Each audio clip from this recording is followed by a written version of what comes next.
ఎన్నికల సమయంలో ప్రభుత్వం ఏం చేయకూడదు? ఒక్కసారి ఊహించండి.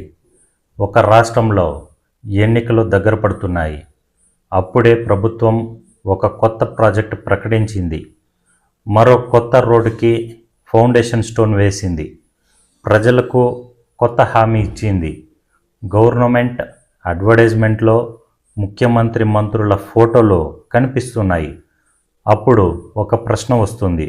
ఇది నిజంగా ప్రభుత్వ పని చేస్తున్నదా, లేక ఎన్నికల ముందు ప్రభుత్వ అధికారాన్ని పార్టీ ప్రచారం కోసం ఉపయోగిస్తున్నారా?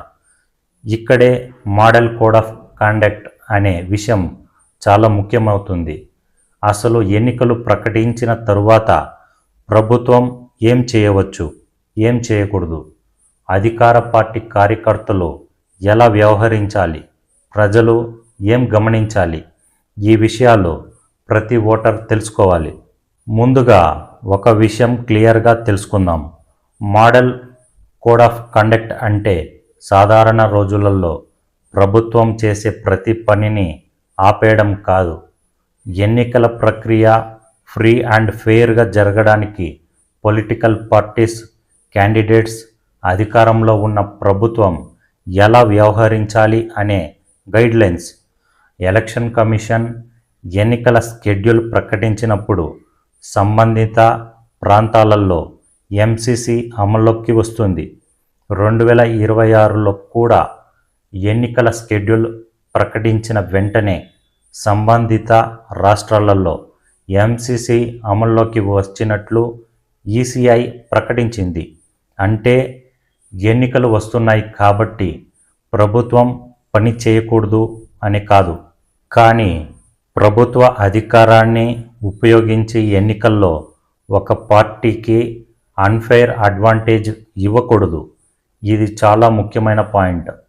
ఒక మంత్రి అధికారిక హోదాలో గవర్నమెంట్ కార్యక్రమానికి వెళ్తున్నారు అనుకోండి, అది ఒక విషయం. అదే government vehicle, government machinery, government పర్సనల్స్ని పార్టీ ఎలక్షన్ క్యాంపెయిన్ కోసం ఉపయోగించడం మరో విషయం. ఈసీఐ మోడల్ కోడ్ ప్రకారం అధికారంలో ఉన్న పార్టీ తన అఫీషియల్ పొజిషన్ని ఎలక్షన్ క్యాంపెయిన్ కోసం ఉపయోగించకూడదు.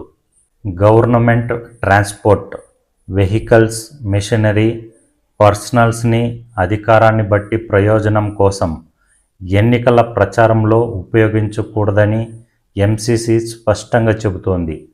అందుకే ప్రభుత్వ వాహనం అంటే ప్రభుత్వ పని కోసం, పార్టీ ప్రచారం కోసం కాదు. ఇది ఏ పార్టీకైనా వర్తిస్తుంది. ఈరోజు ఒక పార్టీ అధికారంలో ఉంటుంది, రేపు మరో పార్టీ అధికారంలోకి రావచ్చు. రూల్స్ పార్టీని చూసి మారదు. ఇప్పుడు ఇంకో ఇంట్రెస్టింగ్ విషయం. ఎన్నికలు ప్రకటించిన తరువాత ఈ ప్రాంతానికి కొత్త రోడ్ ఇస్తాం, ఇక్కడ కొత్త ప్రాజెక్టు తీసుకొస్తాం, ఇంత మనీ శాంక్షన్ చేస్తాం అంటూ ప్రభుత్వం తరపున కొత్త ఫైనాన్షియల్ గ్రాంట్స్ లేదా ప్రామిసెస్ చేయడం గురించి ఎంసీసీలో రిస్ట్రిక్షన్స్ ఉంటాయి. ఈసీఐ మోడల్ కోడ్ ప్రకారం ఎన్నికలు ప్రకటించిన తరువాత మినిస్టర్స్ మరియు ఇతర అథారిటీస్ కొత్త ఫైనాన్షియల్ గ్రాంట్స్ లేదా వాటి ప్రామిసెస్ ప్రకటించకూడదు. అలాగే కొన్ని ప్రాజెక్ట్స్కి ఫౌండేషన్ స్టోన్స్ వేయడం, కొత్త కన్స్ట్రక్షన్ ప్రామిసెస్ చేయడం, ఓటర్స్పై ప్రభావం చూపే యాడ్ హాక్ అపాయింట్మెంట్స్ చేయడం వంటి వాటిపైన రిస్ట్రిక్షన్స్ ఉంటాయి. అయితే దీనర్థం ఇప్పటికే శాంక్షన్ అయిన ప్రతి ప్రభుత్వ పని ఒక్కసారిగా ఆగిపోతుంది అని కాదు. ఏ పని కొనసాగవచ్చు, ఏ పని చేయకూడదు అనేది ఎలక్షన్ ఇన్స్ట్రక్షన్స్ మరియు సంబంధిత పరిస్థితులపై ఆధారపడి ఉంటుంది. అందుకే సోషల్ మీడియాలో కనిపించిన ప్రతి క్లెయిమ్ని వెంటనే నిజమని నమ్మకండి. ఇప్పుడు ప్రజలు తప్పకుండా గమనించాల్సిన విషయం, గవర్నమెంట్ మనీతో పొలిటికల్ పబ్లిసిటీ చేయవచ్చా? ఎంసీసీ ప్రకారం పబ్లిక్ ఎక్స్క్వైర్ నుంచి గవర్నమెంట్ అడ్వర్టైజ్మెంట్స్ ద్వారా అధికార పార్టీకి ఎలక్షన్ అడ్వాంటేజ్ కలిగించే పబ్లిసిటీ చేయకూడదు. గవర్నమెంట్ అచీవ్మెంట్స్ని ప్రచారం చేస్తూ అధికారం పార్టీకి ఎలక్ట్రల్ బెనిఫిట్ వచ్చేలా అఫీషియల్ మెషినరీ ఉపయోగించకూడదనే ప్రిన్సిపల్ ఉంది. అందుకే ఎలక్షన్ సమయంలో ఒక అడ్వర్టైజ్మెంట్ చూసినప్పుడు ఇది నిజంగా పబ్లిక్ ఇన్ఫర్మేషనేనా లేక ఎలక్షన్ పబ్లిసిటీనా అని ఆలోచించాలి. ఇప్పుడు పొలిటికల్ పార్టీ వర్కర్స్కి ఒక ముఖ్యమైన మెసేజ్. మీ పార్టీని సపోర్ట్ చేయండి, మీ లీడర్ని సపోర్ట్ చేయండి, మీ ఐడియాలజీని ప్రజలకు ఎక్స్ప్లెయిన్ చేయండి. కానీ గవర్నమెంట్ ఆఫీస్ని పార్టీ ఆఫీస్గా మార్చకండి. గవర్నమెంట్ వెహికల్ని క్యాంపెయిన్ వెహికల్గా మార్చకండి.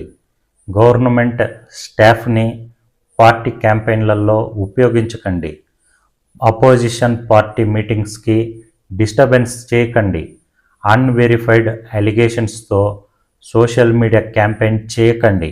ఈసీఐ ఎంసీసీలో కూడా పార్టీస్ క్యాండిడేట్స్ అన్వెరిఫైడ్ అలిగేషన్స్తో అపోనెంట్స్ని టార్గెట్ చేయకుండా criticism policies, programmes, past record work వంటి పబ్లిక్ మ్యాటర్స్కి పరిమితం చేయాలని చెబుతోంది. చివరగా ఒక విషయం, ప్రభుత్వం అంటే పార్టీ కాదు. పార్టీ గవర్నమెంట్ని నడిపించవచ్చు, కానీ గవర్నమెంట్ రిసోర్సెస్ ప్రజలవి. అందుకే ఎన్నికల సమయంలో ప్రభుత్వం రూల్స్ ఫాలో చేయాలి. పార్టీ వర్కర్స్ డిసిప్లైన్ మెయింటైన్ చేయాలి.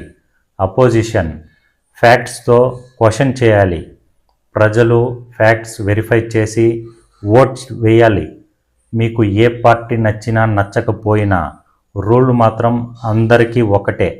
మై రియల్ సొసైటీలో మా ప్రయత్నం కూడా ఇదే.